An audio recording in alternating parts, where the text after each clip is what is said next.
I'm going to tell you a story about the only fight that I've ever been in my entire life.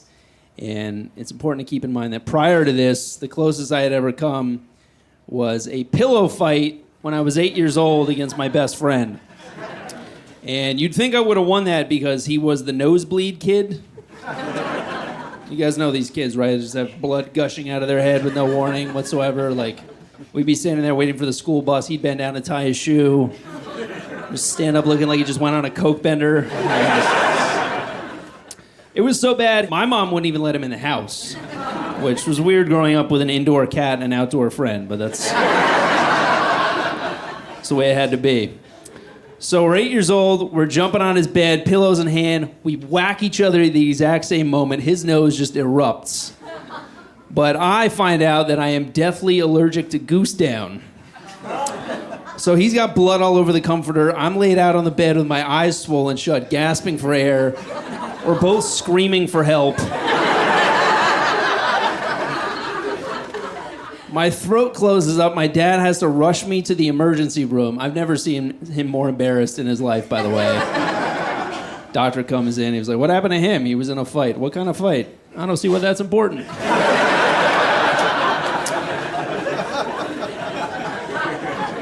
Definitely not a big confidence booster when you find out that your kryptonite is feathers, you know?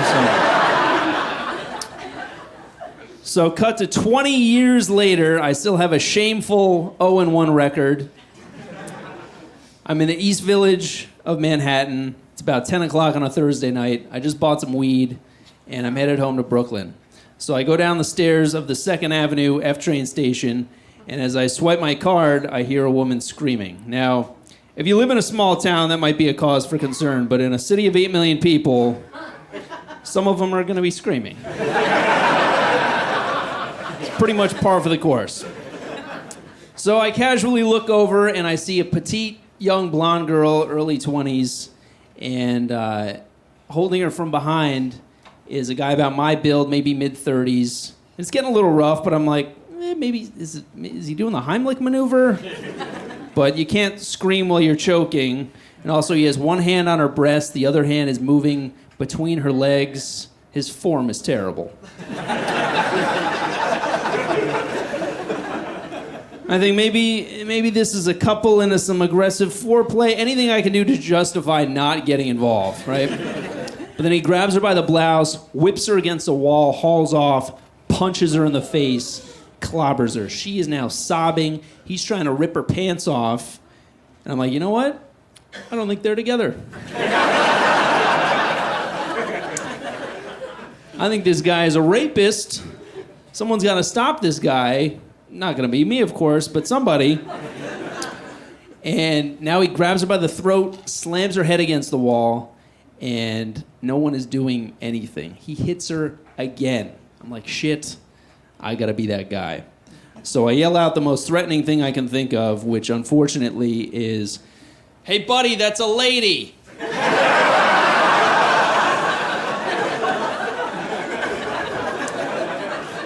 Imagine if that's all it took, if he was like, "Oh my God, it is a lady.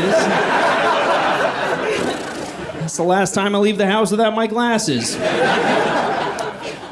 So as you can imagine, has no effect. And he hauls off to hit her again, and I just fucking Hulk out. I go, "Come on, let's go!" Which is a pretty big jump from "Hey, buddy, that's a lady," right? Could have gone with "Pick on someone your own size," or "I'm telling."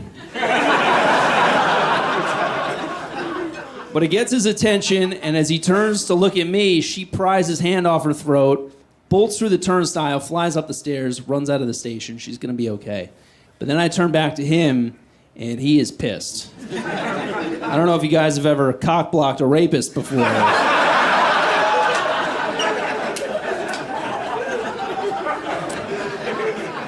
But they do not take too kindly to it.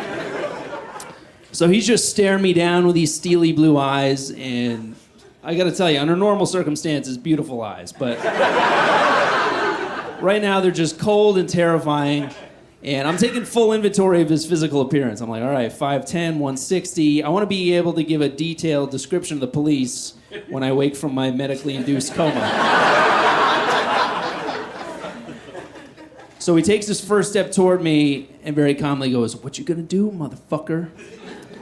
And part of me is tempted to try to talk my way out of this. You know, I'd be like, "Hey man, I didn't mean to interfere. If you hurry, I'm sure you can catch up with her."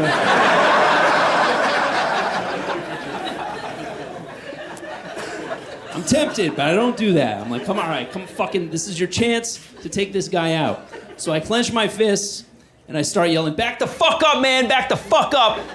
And I can tell you, that does not have much impact when you yourself are fearfully backing up.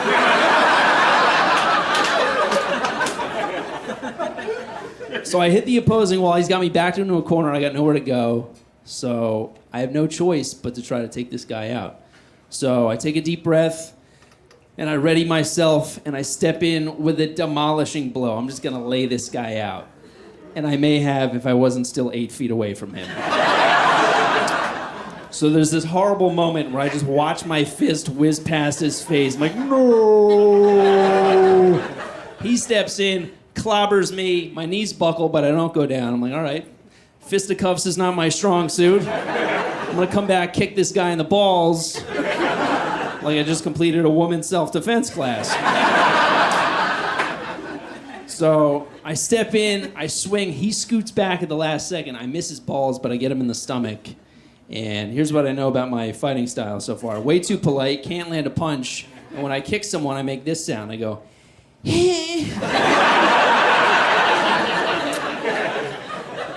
Not my proudest moment, but I make contact. And he stumbles back, and he turns, and he runs out of the station. So now I'm feeling like hot shit. I'm like, I got a powerhouse Bruce Lee kick. I didn't back down. I took a punch. He ran off. I think I'd finally won a fight, right? And more importantly, I saved that woman. I think I'm the first guy with a mustache to save a woman from train tracks rather than tie her to them. So now I'm feeling invincible. I'm about to get on the train and go home. And this older woman stops me. She goes, "Oh my God, you have a massive laceration on your face." And I look down and there's just blood just cascading down my face, onto my jacket, trickling onto my shoe. And I go, "Is it bad?" She goes, "It appears to be quite severe."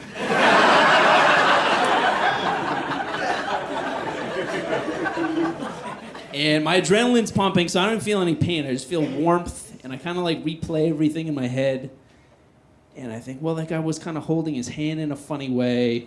He didn't really punch me so much as like swing at me. There's blood everywhere. I did not get punched. I did not win a fight. I just got stabbed in the face.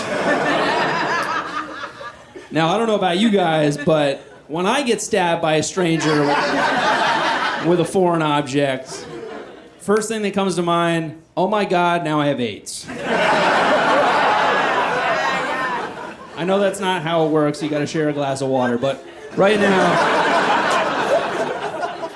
paranoia was taking hold of me. So I'm like, oh my God, some spiteful psycho running around the city with an infected box cutter just filleted my face. Now I just have AIDS coursing through my veins. I think, you know what? Maybe it won't take hold if I'm bleeding it all out. So I actually lean over. Like, go, rid yourself. Get out of me.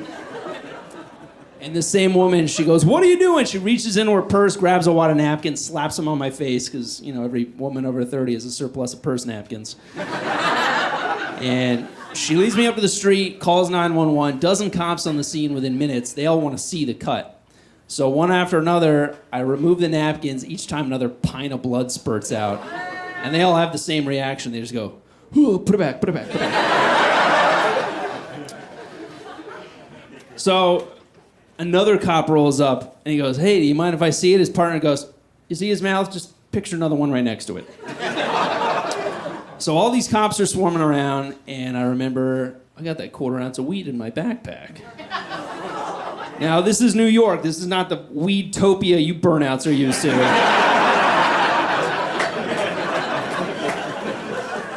It's not like I didn't show the guy my medical card. He's like, "Oh, cool, I have one too. All right." So justifiably, I'm freaking out. And I feel this big mitt on my shoulder. And I'm like, oh my God, he can smell it. I'm fucked. I'm going to jail.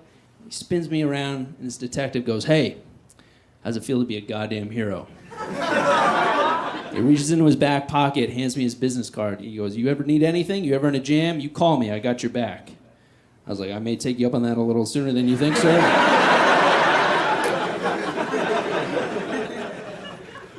So ambulance finally shows up. I'm in the hospital. I'm getting stitched up. And I listen to a lot of rap music. I hear a lot of references to a $1.50. And a $1.50 is a facial laceration that requires 150 stitches.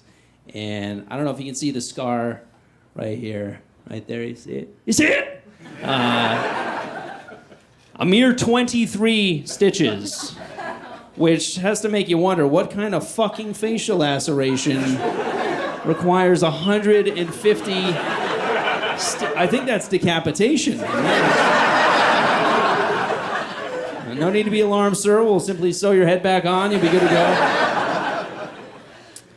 So 10 days later, I get my stitches out. I seem to be healing up nicely. And that night, I'm brushing my teeth, and I notice this clear liquid dripping out of my scar.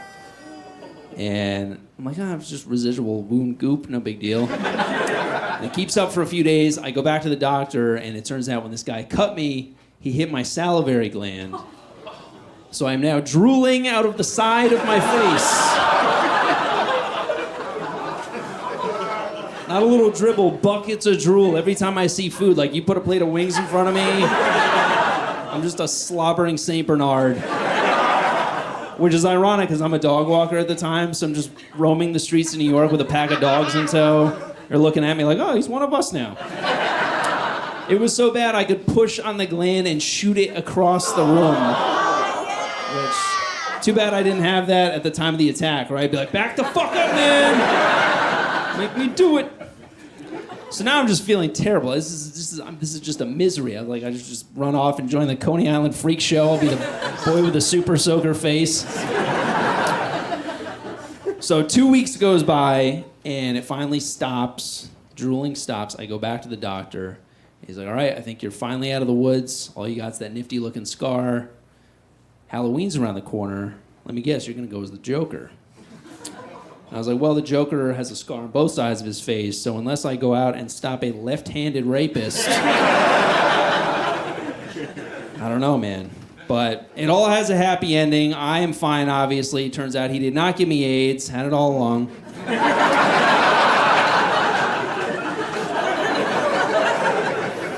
Girl got away, and they actually caught the guy. They caught the guy. 3 days after the whole thing happened, they found him right outside the same station. Remember, I thought he was my age? 54-year-old drunk homeless man.